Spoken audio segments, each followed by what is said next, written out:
bonjour. Justement, Bonjour vous êtes dans Pauline. le Val-de-Marne et vous êtes commercial, donc vous venez souvent à Paris. Vous avez un deux roues, c'est ça? Eh ben, écoutez, pour faire le tableau du personnage, j'ai 45 ans et je conduis depuis l'âge de 14 ans les deux roues. Donc j'ai vu l'évolution de la circulation à Paris. Ça m'est arrivé de me retrouver tout seul en deux roues à un feu. Aujourd'hui, c'est plus du tout le cas. Je parle de tout seul en tant que deux roues. Aujourd'hui, c'est plus du tout le cas. Mais j'ai envie de poser justement le constat. Pourquoi est-on arrivé à autant de deux roues dans Paris? Pas par passion. Je pense que c'est parce que votre invité a évoqué certaines choses. Les transports en commun ne sont pas sûrs, ne sont pas propres, ne sont pas fiables. Donc, quand les gens en ont un peu assez de tout ça, qu'est-ce qu'ils choisissent? Monsieur prend la voiture et madame, forcément par question de sécurité et de bien-être, prend la voiture.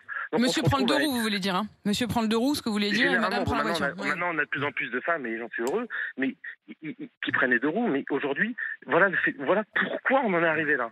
Parce que effectivement, les transports en commun, c'est pas la panacée. Moi, je suis désolé. Une famille ne peut pas prendre un transport en commun pour aller dans Paris. Une personne qui a une poussette ne peut pas prendre un transport en commun pour aller dans Paris. Ça veut dire que si vous voulez venir, vous, Cédric, avec par exemple femme et enfants, vous ne viendrez plus.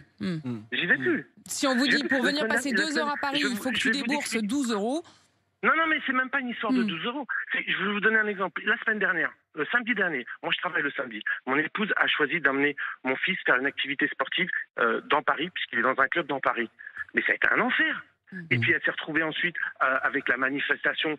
C'était un enfer. Enfin, c'est-à-dire qu'aujourd'hui, on n'a plus envie d'aller dans Paris. Et ça va être de plus en plus comme ça. Mais très bien, qu'ils restent entre eux. Il n'y a pas de souci. Aujourd'hui, on ne peut plus accéder à Paris. Puis j'ai envie de poser la question à votre adjoint. Allez-y, vous écoutez. Demain, quand il n'y aura que des véhicules électriques qui feront des embouteillages, on va faire quoi de ces véhicules électriques? On va les faire payer aussi.